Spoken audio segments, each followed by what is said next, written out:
අපිට මේ ලිනුක කියන පොඩි එක්කෙනා පොඩි මඩක් දාලා තියෙනවා. ඉතින් ඒකට වීඩියෝ එකක් දාන්න කියලා දාලා තියෙනවා කට්ටිය. මම මුලින්ම වීඩියෝ එක ප්ලේ කරන්නම් සහ මේ ලිනුක කියන කෙනා මට හම්බෙච්ච විදිය සහ මේ වීඩියෝ එකේ දාලා තියෙන දෙයට උත්තරෙත් මම දෙන්නම්.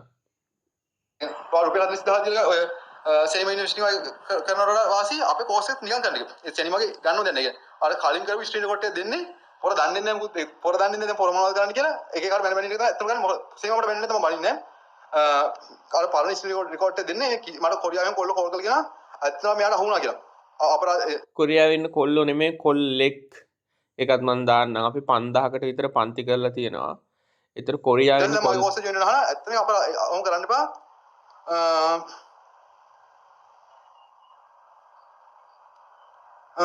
ඇත්තටම ඒක කරන්න එපා. එකම දේ ෂෙයා මාකට් එකේ ජීවිතේ. හරි. ලිනුක කියන්නේ කවුද? මුලින්ම මම මේකට උත්තර දෙන්නම්. කොරියාවේ ඉන්න කොල්ලෝ කතා කළා යාට කියන කොල්ලෝ නෙමෙයි කොල්ලෙක්. මම ඒ කොල්ලවත් කවුද කියන එක පෙන්නන්නම්. මේකේ වෙච්ච දේ මම සම්පූර්ණයෙන් ඕගොල්ලන්ට කියන්නම්. ඒක ඕගොල්ලෝ ඩිසයිඩ් කරන්න.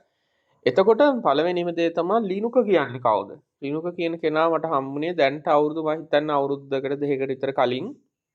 එතකොට මෙයා කොහොම හරි මට කතා කරා. හරි මොකක් හරි මට මතක නෑ කොහොමද මේ වුනේ කියලා. කතා කරනකොට ට්‍රේඩින් කර ඉඳියා. ට්‍රේඩින් කරලා ලොස් වෙවි. අවුරුද්දක් විතර ට්‍රේඩින් කරලා ලොස් වෙවි. එතකොට කොහොම හරි මම කිව්වා ඔයා සබ්ජෙක්ට් එක දන්නේ නැහැ කියලා. ඒක පිළිගන්නෙත් නෑ මිනිහා. ඒ කියන්නේ මිනිහාට අර තමන්ගේ තියෙන මිස්ටේක් එකක් ඇක්සෙප්ට් කරන්න තරම් අර බේසික් හියුමන් ඩීසෙන්සි එකවත් නැහැ. ඊට පස්සේ කොහොම හරි මම පහු කාලෙක මට කතා කරාම මම කිව්වා මම කියන්න ගියේ නෑ. මොකද මේ අර උද්දච්චකම වැඩි වුණාම උගන්නන්නේ නැහැනේ අපි. එතකොට උද්දච්චකම ඕනෑමට වඩා වැඩි. නාසිසම් එක තියෙන්න ඕනේ 1.5 නම් 4 වගේ තියෙනවා. ඉතින් මම මේක රිප්ලයි එකක් දෙන්න එයාටත් හැදෙන්න. ඊට පස්සේ මිනිහා අඩුම තරමේ ට්‍රේඩින් කරලා අවුරුද්දක් යනකම් රිස්ක් රිවෝඩ් රේෂියෝ එකවත් දැනන් ඉඳියේ නැහැ. ඉතින් මට කෝල් කරපු වෙලාවක මං හිතුවා හරි දැන් අවුරුදු දෙකක්ම මට කතා කරානේ. මෙයාකා පව් කියලා නිකන් මේකේ තියෙන නිකන් පියවර 1000ක් තියෙනවා නම් පළවෙනි පියවර වගේ රිස්ක් රිවෝඩ් රේෂියෝ එක මිනිහට සාමාන්‍ය විනාඩි 40ක් දාලා කියලා දුන්නා. ඊට පස්සේ ඒක කියන්න ගත්තත් මිනිහාගේ channel එකේ හැම වීඩියෝ එකම මිනිහා එච්චරයි දන්නේ. හරිද? ඒ වගේ. ඉතින් අර ඉගෙන ගන්නවා කියන එකට තමන්ගේ මිස්ටේක් එකක් ඇක්සෙප්ට් කරන්න බැරි තරම් ලොකු නාසිසම් තියෙන කෙනෙක්. ඉතින් දැන් මේ මට බැන්නට මිනිහගේ කටෙන්ම කියපුවා තියෙනවා මේ ෂෙයා මාකට් එකේ ඔයා තමයි නම්බර් 1 නොලෙජ් එක තියෙන්නේ ඔයාට තමයි හොඳටම තියෙන්නේ කියලා මිනිහාගේ කටින්ම කියපු වොයිසස් තියෙනවා දාන්න ඕනේ නැහැ අවශ්‍ය නැහැ. අනිත් එක මෙයා එලෝ පොල් නැතුව මයින්ඩ් කියලා බනිනවා. ඔය බනින දෙන්නත් ඕගොල්ලෝ දන්නවා ඇති. වේල්දි මයින්ඩ්ට බනිනවා. වේල්දි මයින්ඩ් කියන්නේ 20යි 22 මගෙන් ඉගෙන ගත්ත ස්ටුඩන්ට් කෙනෙක්. ඉතින් එයා නම් මට ජෙනුයින්ලි කතා කරලා තිනවා අයියේ ඔයාගෙන් තමයි මම ඉගෙන ගත්තේ. ඔයාගේ සිලබස් එක තමයි මම මෙහෙම පිටු 30ක නෝට් එකක් හදලා ඒ නෝට් එක මම පන්තිය ළමයින්ට උගන්වනවා කියලා. ඉතින් මම ඒක එපා කියන්න ගියේ නැහැ. හරිද? ඊළඟට ඉතුරු මයින් මාත් එක්ක තරහ වෙන්න හේතුව තමයි එයාගේ වයිෆ් අපේ පන්තියට දාගන්න හැදුවා හොරාට. ඉතින් අපිට ඒක මාට් වෙලා අපි පන්තියෙන් අයින් කරා. එහෙම තියාගන්න නැහැ. එහෙම හොර වැඩ කරොත් තියාගන්න. ඉතින් වෙල්දි මයින් නම් මේ කියන්නේ එයා ඉන්දියා පන්තියේ. මෙයා මේ කියනවා ස්ක්‍රීන් රෙකෝඩින් එකක් වටින්. ආයෙ මම දාන්නම් වීඩියෝ එක. රුපියල් 40000 දීලා ඔය සෙනිම යුනිවර්සිටි වල කරනවට වාසි අපේ කෝස් එකත් නිකන් ගන්න එක. ඒ සෙනිමගේ ගන්නව දැන් ඒක. අර කලින් කරපු ස්ක්‍රීන් රෙකෝඩ් එක දෙන්නේ කලින් කරපු ස්ක්‍රීන් රෙකෝඩින් එක. ඔන්න මම උත්තර දෙන්නම් මේ ටිකට. කලින් කරපු ස්ක්‍රීන් රෙකෝඩින් එකක් දෙන්නේ කියලා කියනවා. ඇත්ත. කලින් කරපු ස්ක්‍රීන් රෙකෝඩින් එකක් දෙනවා නෙමෙයි කලින් කරපු ස්ක්‍රීන් රෙකෝඩිනුත් දෙනවා. කලින් කියන්නේ 2019-20. මොකද ලංකාවේ පළවෙනියටම කොටස් වෙළඳපොළ පුජ්‍යලික පන්තියක් පටන් ගත්තේ මම. එතකොට ඉතින් කලින් කරපුවා තියෙනවා. මම තව ගොඩක් ව්‍යාපාර කරන කෙනෙක්. රියලි කොටස් වෙළඳපොළට ලොකු මුදලක් ඉන්වෙස්ට් කරලා දිනේ. පන්ති පටන් ගන්නකොට මට තිබ්බ කැපිටල් එක කෝටි 8ක් විතර. දැන්ට අවුරුදු 7කට විතර උඩදී. හරි එතකොට දැන් හිතා ගන්නකො. එතකොට ඒ කාලේ 20යි මේක ඔය ගොඩාක් කට්ටියගේ රෙකෝඩ්ස් අපිට ඇවිල්ලා තියෙන ලිනුකත් ඇතුළුව. අපි දන්නවා කොටස් වෙළඳපොළට ගොඩාක් කට්ටිය ඔය ඉන්න අරක කියයි මෙයා කියයි සල්ලි දාලා නැහැ කොටස් වෙළඳපොළේ පන්ති කරාට. එහෙම අය තමයි ඉන්නේ 99.5%ක්ම. එතකොට සල්ලි දාලා නැහැ කොටස් වෙළඳපොළට කැපිටල් එකක් නැහැ. නිකන් දාලා හෙට ගන්නවා. ඒ වගේ නිකන් අර බොරුවට ළමයින්ට පෙන්නන්න ට්‍රේඩ් එකක් දානවා. මම අභියෝග කරනවා ලිනුකටත් යට පෝර්ට්ෆෝලියෝ එකක් තියෙනවා පෙන්නන්න කියලා. දවසක් මම ඇහුවාම සද්ද නැහැ. ඒ කියන්නේ බඩු නැහැ. ඉතින් පෙන්නන්න මම අභියෝග කරනවා. තියෙනවා නම් පෙන්නන්න.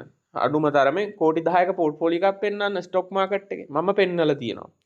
ඉතින් කොහොම හරි ඔය ගොඩක් කට්ටියගේ සල්ලි නෑ ලක්ෂ 10 15 කොටස් වෙනපඩේ තියෙන්නේ පන්ති කරලා සල්ලි හම්බ කරනවා. මට ඒක නෙමෙයි කියන්න අවස්ථාවේ තියෙන්නේ. මේකේ කලින් කරපු වීඩියෝ ඔව් ඉතින් ලංකාවේ පළවෙනි වතාවට මම තමයි ඇත්ත ඒක. කලින් කරපු රෙකෝඩිනුත් තියෙනවා. ළඟදි කරපුවක් තියෙනවා. අපි සහ කට්ටිය අහුවාම උත්තරයක් දෙනවා. ඔව් 2019 20 කරපුවා තියෙනවා. මොකද මම තමයි පළවෙනිටම පන්ති පටන් ගත්තේ ලංකාවේ. ඊට පස්සේ අපේ සිලබස් එක ආදර්ශයට අරගෙන තමයි ගොඩක් කට්ටිය තමන්ගේ පන්ති හදාගෙන තියෙන්නේ. හරිද? එතකොට ඊළඟ දේ තමයි මට ලිනුකට කියන්න තියෙන දේ තමයි මේ මම කියලා තියෙනවනේ ලංකාවේ මෙච්චර පන්ති කරනවා අපි තරඟකාරයෝ ඉන්නවා කියලා. ලිනුක කියන්නේ මම තරඟකාරයෙක්ගේ මට්ටමටවත් දාන්න නැති එක්කෙනෙක්. ඒත් මම බිලිව් කරන්නේ එයා කියලා තියෙන එයාගේ තාත්තට සම්පිසි ව්‍යාපාරිකයෙක් එයාගේ තාත්තා සල්ලි ටිකක් දුන්නා. එතකොට එහෙම එයාට ලොකු සපෝට් එකක් තියෙනවා තාත්තගෙන්. මෙතන ඉන්නේ උන්ට තාත්තා සල්ලි දෙන්නේ නැහැනේ. ලොස් වෙන පාරට. ඉතින් එතකොට ඇත්ත කියන ඔයගලන්ට කියන එක එක කතාවක්. ඇත්ත කතන්දරේ තව කතාවක්. එතකොට මම නම් තාත්තගේ සල්ලි වලින් ආපු කෙනෙක් නෙමෙයි මින්දුවේ ඉඳන් ආපු කෙනෙක්. ඒතර මම බිලිව් කරන්නේ ලිනුකට පන්තියක් කරන්න තියා මං හිතන්නේ තාත්තා එයාට සල්ලි දෙන්නවත් සුදුසු නෑ. එහෙමවත් දැනුමක් නැති එක්කෙනෙක්. ඒ කියන්නේ පන්තියක් කරන්න තියා පන්තියක් කරන්න මං ඉතුරු කට්ටියට එහෙම කියන්නේ. මම වෙල්දි මයින්ට්වත් අඩුතරමේ අර අනිත් මයින්ට්වත් වයිෆ් දාගන්න හදපු එක්කෙනාටවත් මං එහෙම කියන්නේ. හැබැයි ලිනුක කියන්නේ මං හිතන විදිහට පන්තියක් කරන්න තියා එයාගේ තාත්තා එයාට සල්ලි දෙන්නවත් සුදුසු නැති තරම්. ඒ තරම්ම උද්දච්ච ඒ තරම්ම දැනුමක් නැති එක්කෙනෙක්. තේරෙනවද? එතකොට ඒ තරම්ම ඒ වගේ අර self control එකක් self regulation එකක් නැති කෙනෙක්. self regulation එකක් නැති කෙනෙක්ට තමන්ගේ mistake admit කරන්න බැරි කෙනෙක්ට investment සුදුසු නෑ. බලන්න එයාගේ කතාවක් ඔයාලා අහලා කොච්චර ඉදිමිච්ච කතාවක්ද තියෙන්නේ කියලා. මෙලෝදියක් දන්නෙත් නෑ. ඒ වුණාට හරියට ඉදිමිලා. ඒක නෙමෙයි මට කියන්න ඕනේ. හරි පරණ වීඩියෝස් තියෙනවා. හරිද 2019 කරපුවක් තියෙනවා. ඒක ඇත්ත. ඊළඟට කියනවා මොකද්ද මේ කරපුවා සෙනිමට මතකත් නෑ කියලා යා කරන ඒවා. ඒ කියන්නේ මේක තියෙනවා පොඩ්ඩක්. රුපියල් 40000 දීලා ඔය සෙනිම යුනිවර්සිටි කරනවට වාසී අපේ කෝස් එක නිකන් ගන්න එක. ඒ සෙනිමගේ ගන්නව දෙන්නේ. ඒ කියන්නේ අර කලින් කරපු ස්ට්‍රීට් කොටේ දෙන්නේ පොර දන්නේ නැහැ මොකද පොර දන්නේ නැහැ පොර මොනවද කරන්න කියලා එක එක මැන මැන ඉඳලා ඇත්තම ගන්න මොකද පොර දන්නේ නැහැ පොර කරන්නේ මොනවද කියලා කියනවා. ඔව් ඇත්ත වෙන්න පුළුවන්. මොකද 2019 පැය 100ක විතර රෙකෝඩින් කරාම මට ඒ 2019 කරපු ඒවා අද 2026 දී මතක නෑ. මම එතකොට කියනවා ඒ රෙකෝඩින් එකකින් ප්‍රශ්නයක් ගෲප් එකේ අහනවා නම් රෙකෝඩින් එකේ පොඩි තප්පර 30ක 40ක රෙකෝඩ් එකක් එක්ක ඒක පොඩි ස්ක්‍රීන් රෙකෝඩින් එකක් ගහලා ගෲප් එකට දාලා පුළුවන් නම් ප්‍රශ්න අහන්න කියලා සමහර දේවල් මට මතකයි. සමහර දේවල් මට මතක නෑ ඒ කාලේ කරපුවා. හැබැයි කිසිම දෙයක් මම වෙනස් කරලා නෑ. අදටත් ඒ තියරි එකම තමයි ඇප්ලයි වෙන්නේ. ඉතින් අලුතින් අපි සමහර ස්ටුඩන්ට්ට ප්‍රශ්න ඇහුවාම Zoom මීටින් ගන්න වෙලාවල් තියෙනවා.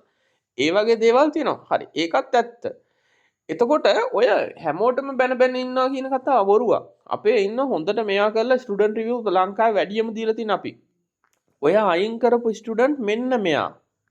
මෙන්න මේ රසික කියන කෙනා තමයි ඔය කතා කරලා අනිවාර්යෙන් කියලා තියෙන්නේ. එතකොට ඔය අවුරුදු 5කට විතර ලංකාවේ මේ අපේ පන්තියේ ස්ටුඩන්ට්ලා 5000කට විතර උගන්වලා තියෙනවා අයින් කරපු එකම එක්කෙනා.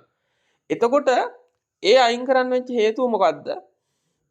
පන්තියට සාමාන්‍යයෙන් ජොයින් වුණාම අපේ පන්තියේ නීතිමාලාවක් තියෙන ඒ කියන්නේ පන්තියේ ප්‍රශ්න අහන්න ඕන කරන ලෙසන් එකකින්. හරිද? දැන් උදාහරණයක් විදිහට අපි කියමු පන්තියේ ප්‍රශ්න අහන්න ඕන පළවෙනි ලෙසන් එක කරා. ඊට පස්සේ ඒකේ තියෙන ප්‍රශ්න ටික ඇහුවා. එහෙම ගිහිල්ලා පන්තිය ඉවර කරන්න ඕන අවසාන මට්ටමට එන්න. ඔයා බලන්න මෙන්න මේ මිනිස්සයා මේ අහන ප්‍රශ්න මේ දාලා තියෙන්නේ අපේ පන්තිය ඉවර කරපු ස්ටුඩන්ට් කෙනෙක් දාපු මේ වැලිඩේෂන් එකක ස්ක්‍රීන්ෂොට් එකක් පන්තියට ජොයින් වෙලා සති දෙකෙන්. ඒ කියන්නේ එහෙම බලන්න බෑ ස්කිප් කර යන්න බෑ. ඒ වැලිඩේෂන් තියෙන්නේ අන්තිමට. හරිද? පන්තිය අන්තිමටම.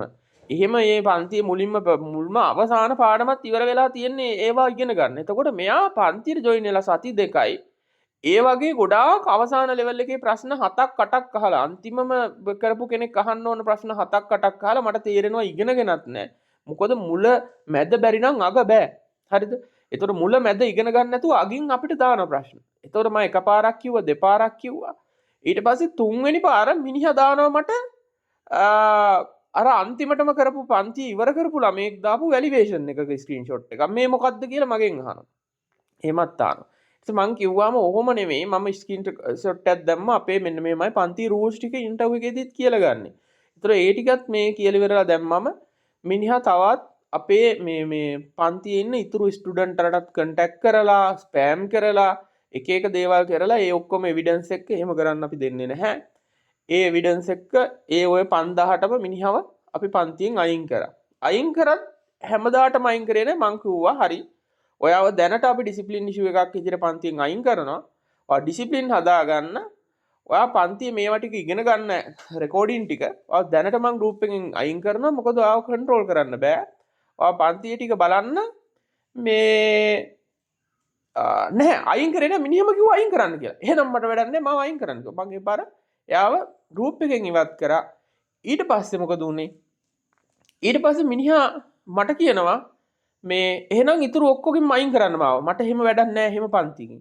ඉතින් ඊට පස්සේ අපි යාගේ රික්වෙස්ට් එක මතම ඔක්කොටම සාක්ෂි දෙනවා. යාගේ රික්වෙස්ට් එක මතම යා අයින් කරා. අයින් කළා මං කිව්වා හරි.